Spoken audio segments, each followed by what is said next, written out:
सावन के महीने की जो अष्टमी होती है, शिव महापुराण की कथा में और देवी भागवत में वर्णन मिलता है।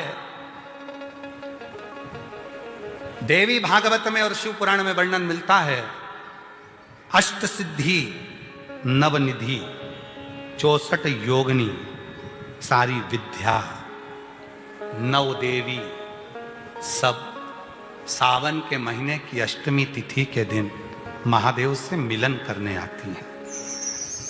भगवान देवाधिदेव महादेव 11 रुद्र के रूप में, 12 ज्योतिर्लिंग के रूप में, सहस्त्र नामावली के रूप में शिव उनसे मिलते हैं, उनसे मिलते हैं। वो समय होता है प्रदोष का समय, शाम का समय। जब सावन के महीने की अष्टमी तिथि पड़े, चाहे वो उजाले की पड़े चाहे अंधेरे की पड़े, अष्टमी तिथि पड़े, शाम के समय 2 दीपक, एक लंबी बत्ती का एक गोल बत्ती का, शिव के मंदिर में अपनी कामना कर कर, जो बच्चों को अच्छी नौकरी चाहिए या कोई बीमारी का हल चाहिए या धन की कमी है या कोई समस्या है, एक लंबी बत्ती किसके लिए है? जम के बोलो, देवी के लिए। गोल बत्ती किसके लिए है? देव के।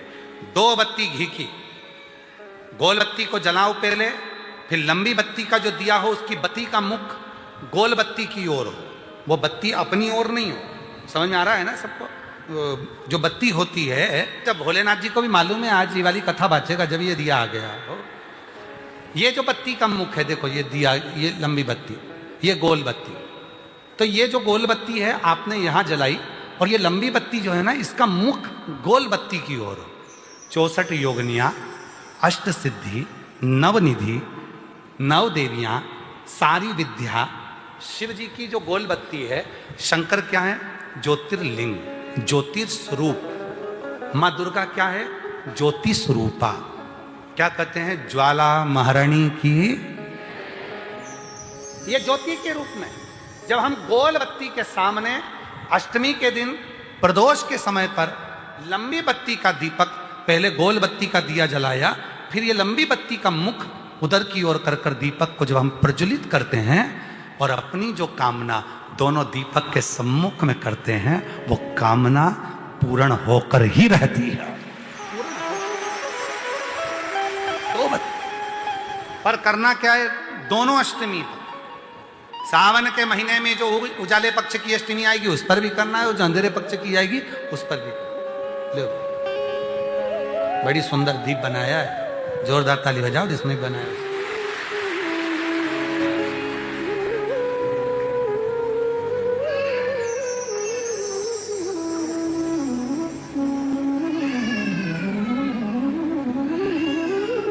दीप उजाले पक्ष की भी अष्टमी लीजिए और अंधेरे पक्ष की भी अष्टमी लीजिए। कुछ नहीं करना, केवल प्रदोष काल में पहुंच जाओ बाबा देवाधिदेव महादेव के मंदिर में। एक दीपक, दोनों दीपक साथ में रखो। एक दीपक गोल बत्ती का पहले जलाओ, लंबी बत्ती का दीपक का मुख गोल बत्ती की ओर करो, प्रज्वलित करो और बाबा को अपने मन का भाव करो। बाबा को अपने मन का। शमी के 5 पत्ते, बेलपत्री के 5 पत्ते, बेर के 5 पत्ते। क्या क्या चीज है जरा जम के बोलो? शमी के 5 पत्ते, बेर के 5 पत्ते और बेलपत्री के 5 पत्ते। महाराज, श्रावण महीने की दोनों अष्टमियों में से कोई भी अष्टमी, यह भी जरूरी नहीं है कि सोमवार की ही अष्टमी थी। श्रावण महीने की दोनों अष्टमियों में से कोई भी अष्टमी को बेर के पत्ते पर लाल चंदन, बेलपत्री के पत्ते पर पीला चंदन, शमी के पत्र पर केवल कोई चंदन लगाने की जरूरत नहीं, सादा, केवल एकदम कुछ भी उसमें लगाकर नहीं, सिंपल। पहले लाल चंदन वाले पत्ते, फिर बेलपत्री के पत्ते, फिर शमी के पत्ते। शिवलिंग के ऊपर समर्पित कर कर उसको उठाकर वापस लाकर बेलपत्री के पेड़ के नीचे ही 1 लोटा जल समर्पित कर कर पहले पत्ते चढ़ा देंगे, फिर लोटा भर जल समर्पित कर देंगे। उसी चढ़े हुए पत्तों में से 5 बेलपत्र को लेकर अपने घर आ जावे और अवधूतेश्वर महादेव, कौन से महादेव? अवधूतेश्वर महादेव। ये अवधूतेश्वर महादेव कौन से हैं? आपको कथा में कई बार वर्णन करा गया है। शंकर भगवान को क्रोध आया, ब्रह्मा जी ने क्रोध को लिया, समुद्र में डाला। उस रूप को क्रोध का एक रूप था, क्योंकि जो मदिरा पान करने वाले होते हैं, व्यसन करने वाले होते हैं, गलत काम करने वाले होते हैं, इनको सुधार करे जाओ। जितना तुम समझाओगे ये उतना आग बबूला होंगे। तुम बच्चों से कहोगे गलत लड़के के साथ रहना मत रहे, तो और ज्यादा क्रोध करेगा, और चिड़चिड़ करेगा, और अपशब्द कहेगा। तो ये क्रोध को संयमित कर देगा। अवधूतेश्वर महादेव, अवधूतेश्वर महादेव का स्मरण कर 5 पत्तों को लेकर आइए। कुछ समय बाद जैसा जैसा समय की अनुकूलता मिले, आप किसी मदिरा का पान करने वाले या किसी व्यक्ति को वो पत्ते दोगे या प्रसाद के रूप में दो तो अच्छी बात है, नहीं तो उस पत्ते का थोड़ा थोड़ा भाग भी प्रतिदिन मात्र 21 दिन तक अगर थोड़ा थोड़ा भाग भी दे दिया जाए तो धीरे धीरे धीरे धीरे मदिरा पान, व्यसन, गलत आदतें छूटना प्रारंभ हो जाती है और वो शंकर की शरणागति ग्रहण करते हैं। महाराज शिव अर्चना, ये तो अभी अभी लोगों की थोड़ी सी सोच गलत हो गई।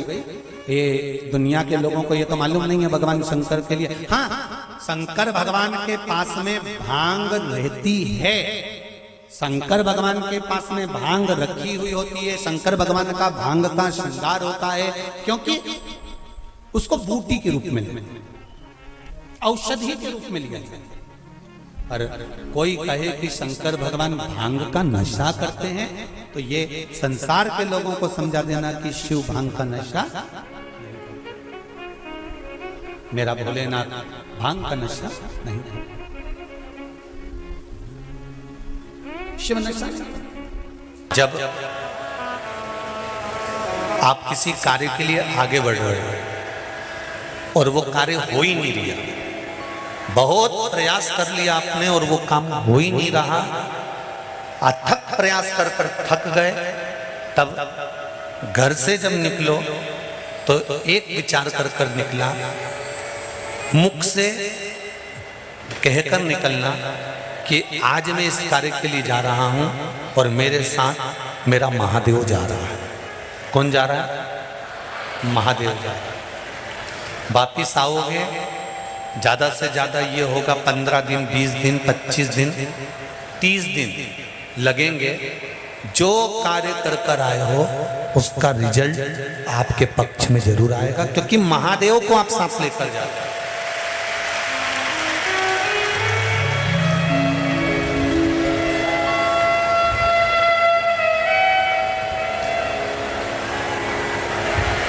अगर हमने किसी की निंदा कर दी है, हमने किसी की निंदा श्रवण कर ली है, हमारे मुख से हमने अपशब्द कह दिया, हमारे मुख से हमने किसी को ताना दे दिया, हमारे मुख से हमने किसी को गाली दे दी, हमारे मुख से हमने किसी को आड़ा टेढ़ा बोल दिया, तो दिन भर में कम से कम 3 बार या तो गंगा जी का स्मरण कर लेना चाहिए, हर हर गंगे, या फिर नर्मदे हर, और अगर ये भी नहीं कर सकते तो हर हर महादेव। 3 बार मात्र स्मरण कर लेने से जीव के मस्तक का जो पाप है वो क्षीण होने लगता है। समाप्त। तीसरे नंबर पर है भोले शंकर।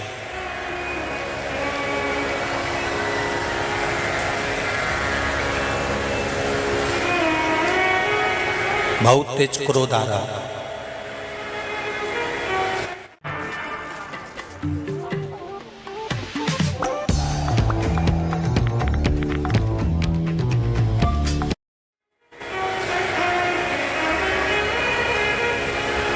दो निर्णय पर आप बैठे हुए हो।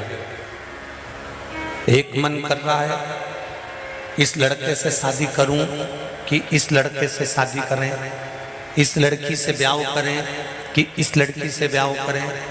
किराने की दुकान डालें कि जनरल स्टोर डालें, इस जगह पर नौकरी करूं कि इस जगह पर नौकरी करूं। उस समय पर जब दो नाव सामने खड़ी है और एक नाव पर सवार होना है, उस समय पर एक बेलपत्र लेकर, भोले शंकर का नाम लेकर, एक बेलपत्र लेकर, भोले शंकर का नाम लेकर, बेलपत्र के पेड़ के नीचे ही रखकर निर्णय ले लिया करो। वो निर्णय तुम्हारा सफल होगा, कभी भी निष्फल नहीं। एक बेलपत्र का बल कितना प्रबल है, स्कंद पुराण भी कहती है कि बेलपत्र का एक पत्ता, मात्र केवल एक बेलपत्र का पत्ता हमारे जीवन में सुख प्रकट कर देता है। दुनिया का कितना भी दरिद्र व्यक्ति हो, चाहे दुनिया का कोई व्यक्ति ऐसा हो जिसका कभी व्यापार चलता ही नहीं हो, उसने 50 बार बदल के देख लिए, फैक्ट्री चली नहीं रही, जिस काम को करने के लिए जाते हैं वो काम टल जाता है, आज की जगह कल, कल की जगह परसों, परसों की जगह नरसों, काम होता ही नहीं। बेटा बेटी का संबंध करने जा रहे हैं पर हो ही नहीं रहा।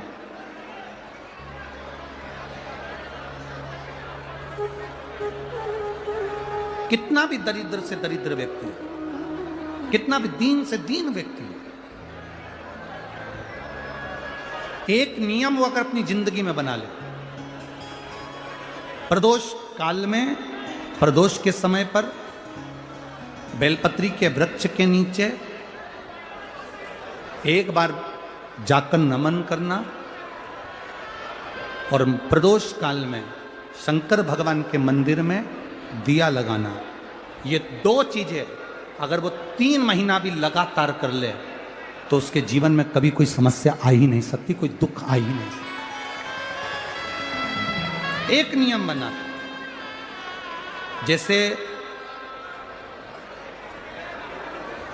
जिस नारी को, जिस पुरुष को, जिस बच्चे को, जिस बड़े को चर्म रोग हो जाता है, चमड़ी सफेद पड़ने लगती है, जब चमड़ी सफेद पड़ने लगती है, चर्म रोग जैसा जब हो जाता है या चर्म रोग उसको घेरने लगता है, चमड़ी जब सफेद पड़ने लगे या चमड़ी काली पड़ने लगे, या चर्म रोग सोराइसिस जैसी बीमारी तक के लिए है हमारा।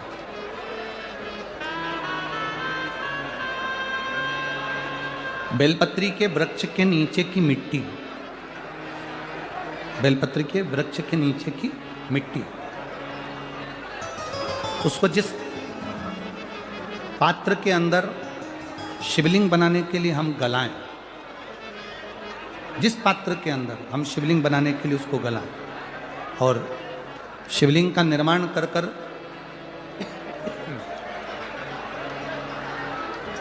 हम बेलपत्री के वृक्ष के नीचे उसका पूजन करें, उसका विसर्जन करें। और बेलपत्री के नीचे की जो मिट्टी है, जिस पात्र में गलाई जाती है, उस पात्र के पानी का स्नान, उस मिट्टी का थोड़ा सा भाग अपने शरीर पर लगाकर, जहाँ सफ़ेद चमड़ी हो रही हो या श्वेत चमड़ी हो रही हो वहाँ लगाकर और उसका स्नान करना यदि हम प्रारंभ करें। परंतु प्रदोष जैसे अपन शंकर भगवान के मंदिर जाते हैं, दर्शन करते हैं, पूजन करते हैं, उसी तरह बेलपत्री के वृक्ष के नीचे की मिट्टी को गलाकर हम शिवलिंग का निर्माण करते हैं। स्नान करना या शरीर पे लगाने के साथ में सबसे ज़्यादा जरूरी है शंकर भगवान के उस शिवलिंग की पूजन करना, पार्थिव लिंग की पूजन करना। लगभग 2 शिवरात्रि निकलेगी महीने की और बाबा जहां जहां से चमड़ी सफेद हो रही होगी वहां वहां से धीरे धीरे बाबा अपने असली रंग को देना प्रारंभ कर देता है। इतना बेलपत्री के वृक्ष की पार्थिव लिंग निर्माण और पूजन की उस मिट्टी का इतना वर्णन हमारे शास्त्र करते हैं, इतना वर्णन।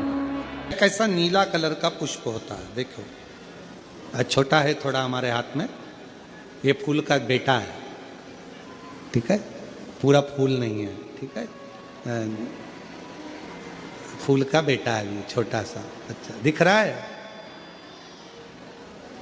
काय आस्था वालों दिखाओ तो सही, दिखाओ जरा बाजू में, और थोड़ा सा पास कर दो तो सबको नजर आ जाएगा। ठीक गया? शंख पुष्पी, अपारिजात भी बोला जाता है इसको। ठीक है? हर हर विराजो विराजो। तो एक पुष्प अपन कहते हैं, हमारे भगवान देवादिदेव महादेव को, भगवान शंकर को बड़ा प्रिय है ये पुष्प। अब किसी से पूछा जाए, आप कह रहे हो कि शंकर भगवान को ये नीला फूल, ये शंख पुष्पी भगवान शिव को इतनी प्रिय क्यों है, भगवान शंकर को इतनी प्रियता क्यों है? कोई से पूछे तो वो बताए चाहे ना बताए, पर शिव महापुराण का संवाद कर रहे हैं। कंठ में स्वयं मां जगत जननी ने 10 विद्या में से एक मां को याद किया, और मां तारा का एक स्वरूप मां सरस्वती के रूप में विराजमान हो गया। कंठ में रहने से विष की तपन के कारण, कंठ में रहने से विष की तपन के कारण उनका स्वरूप नीला पड़ गया। और जब उनका स्वरूप नीला पड़ गया तो भगवान देवादिदेव महादेव ने कहा, सुनो पार्वती, संसार के लोग, भूमंडल में रहने वाला यदि कोई भी मानव जिसकी विवेकता, बुद्धि, विचार, सोच, ज्ञान थोड़ा सा भी अगर उसमें कम है, तो वो नील सरस्वती का यदि आवाहन करे, मां नील सरस्वती स्तोत्र का पाठ करे, मां नील सरस्वती की स्मरण करे, तो उसकी विवेक, उसकी बुद्धि तीव्र होती है, श्रेष्ठ होती है। और सुनो पार्वती, यदि मान लो कोई नील सरस्वती का स्तोत्र का पाठ नहीं कर पाए, आराधना नहीं कर पाए, साधना नहीं कर पाए, स्मरण ना कर पाए, अगर कोई बच्चा एक शंख पुष्पी पुष्प को समर्पित कर कर जलाधारी पर, और 1 लोटा जल यदि वो समर्पित करता है, और उस जल का आचमन कोई बच्चा नित्य प्रति करता है, तो वो बच्चा धीरे धीरे विद्वत्ता धारण करता ही जाता है। जो याद करता है वो भूलता नहीं। ये मां नील सरस्वती की कथा है। 2 सरस्वती का दर्शन आपको और हमको होता है, 2 सरस्वती का स्मरण आप और हम करते हैं। एक सरस्वती जो स्वयं श्वेत वस्त्र धारण करी है, हंस पर बैठी हैं और बड़े आनंद के साथ में मां सरस्वती का सुंदर स्वरूप है। पर एक सरस्वती ऐसी हैं जो नीला उनका स्वरूप है, और नील सरस्वती के रूप में उनकी पूजन होती है। मां नील सरस्वती महाराज,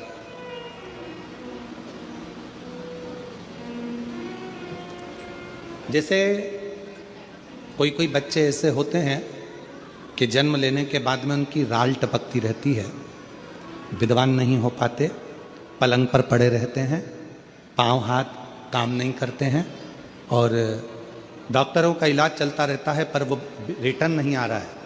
ये इनको बढ़ाओ ना। बच्चों की मुख से राल टपकती रहती है, विद्वत्ता नहीं रहती, माइंड थोड़ा सा कमज़ोर होता है, और शरीर भी उनका थोड़ा शिथिल रहता है शरीर। तो कई लोग कह देते हैं कि ये बच्चा थोड़ा जल्दी जन्म ले लिया इसलिए ऐसा हो गया, प्रीमेच्योर हो गया, ऐसा हो गया, वैसा हो गया। दवाइयाँ भी चलती हैं, इलाज भी चलता है, पर उसका कोई लाभ नहीं मिल पाता, और वो बच्चा पलंग पर पड़ा रहता है, राल टपकती रहती है, बुद्धि काम नहीं करती। छोटे छोटे भले वो 20 साल का हो गया, पर 8-10 साल के बच्चों जैसी उसमें विवेकता होती है, बुद्धि होती है। मेरा निवेदन है उन माताओं से, थोड़ी मेहनत आपको करना पड़ेगी उस बच्चे के लिए। अष्टमी, नवमी और चतुर्दशी 3 तिथियां पकड़ कर रखना। कौन कौन सी? जम के बोलो। अष्टमी, नवमी, चतुर्दशी। ये 3 तिथियां ऐसी हैं चतुर्दशी अमावस्या की भी और चतुर्दशी पूर्णिमा की। अष्टमी नवमी अमावस्या की भी और अष्टमी नवमी पूर्णिमा की। ये वो तिथियां हैं जिन तिथियों में मां नील सरस्वती का स्तोत्र का पाठ कर कर एक शंख पुष्पी पुष्प, एक अपारिजात का पुष्प जलाधारी पर रखकर 7 बार अगर जल का पात्र से जल चढ़ाया जाए और उसी जल को कटोरी में झेल लिया जाए, उस जल को 3 दिन तक लगातार यदि सुबह दोपहर शाम रोज उस बच्चे को देना चालू करिए, उसके हाथ पैर भी काम करना प्रारंभ करेंगे, उसकी बुद्धि भी काम करना प्रारंभ करेगी। जो वो पलंग पर पड़े पड़े राल टपकाता रहता है, उसको लोग कहते हैं कि 18 साल का हो गया और दिमाग केवल 10 साल का है, 5 साल का है, उसमें धीरे धीरे बुद्धि प्रबल होना प्रारंभ हो जाएगी और वो भी एक दिन कार्य करना प्रारंभ कर देगा। जिसको प्रीमेच्योर बच्चे भी कहते हैं। लोग कहते हैं ये बच्चा जल्दी हो गया था, ये बच्चा बीमार पड़ गया था, बचपन में इसको कोई इंजेक्शन ऐसा लग गया था, बचपन में ऐसा हो गया था, बचपन में वैसा हो गया था, गर्भाशय का जल उसके मुख में चले गया था, तो ये बच्चे की ऐसी गति हो रही है। उस बच्चे के लिए अगर आपके आसपास के क्षेत्र में भी कोई बच्चा ऐसा है तो उसको मां नील सरस्वती का स्मरण जरूर कराएं। और अगर आप लोगों के पास में मां नील सरस्वती का स्तोत्र का पाठ ना मिले तो प्रयास करिएगा, मोबाइल पर सर्च कर कर मां नील सरस्वती का स्तोत्र भी निकाल सकते हो। बाजार में से गीता प्रेस गोरखपुर की किताब में भी ला सकते हो, पढ़ भी सकते हो, घर में उसका स्तोत्र का पाठ भी कर सकते हो। मां नील सरस्वती स्तोत्र का स्मरण और बड़े भाव के साथ करें स्मरण। और कोई कोई माताएं कह देती हैं, कोई बच्चा कह देता है मम्मी मुझे याद नहीं होता, याद करता हूं परीक्षा हॉल में जाकर भूल जाता हूं, मैं कुछ पढ़ता हूं बाद में जाके भूल जाता हूं, स्मरण में नहीं रहता। तो उनसे भी निवेदन है, आप मां नील पाठ नहीं पढ़ सकते, स्तोत्र नहीं कर सकते, संस्कृत में नहीं पढ़ सकते, तो मां नील सरस्वती के नाम से अष्टमी नवमी और चतुर्दशी के दिन एक शंख पुष्पी पुष्प को, नीला कलर का जो फूल होता है बेल में लगा होता है, जो शिव जी को अति प्रिय होता है, उस पुष्प को आप जलाधारी पर रख दीजिए। जलाधारी जानते हो ना सब लोग, शिवलिंग पर नहीं, जलाधारी पर रख दीजिए और जल चढ़ाना 7 बार प्रारंभ करिए। बाबा देव अधिदेव महादेव आपको याददाश्तता में प्रवर करेगा। परीक्षा हॉल में जितना तुम याद कर कर गए हो, अच्छी मेहनत कर कर गए हो, तो भूलोगे नहीं, तुम्हारी बुद्धि तीव्र होती चली जाएगी, प्रबल होती चली।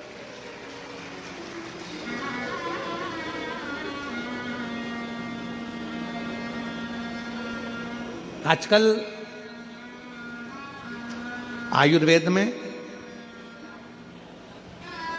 आप लोग अगर आयुर्वेदिक दवाइयाँ लेते होंगे, आयुर्वेद वालों के पास यदि जाते होंगे, तो वो भी अगर बच्चा पढ़ने में कमज़ोर है, बुद्धि से कमज़ोर है, तो उसको शंख पुष्पी की चाय पीने का भी कहते हैं। बाजार में आती होगी शायद, भैया कह रहे हैं कि बाजार में वो चाय भी मिलती है, नीली चाय। महाराज याददाश्ता के लिए, उसको प्रवर करने के लिए लोग शिव कथा कर रही। कौन सी सरस्वती? जम के बोलो, जम के जरा, पूरा तो नाम बोलो, मां नील सरस्वती। तुमने डायरेक्ट कह दिया नील सरस्वती। मां कौन लगाएगा? मां है ना अपनी, तो उसका संबोधन पूरा होना चाहिए। कौन सी सरस्वती? मां नील सरस्वती का स्मरण सुख देव।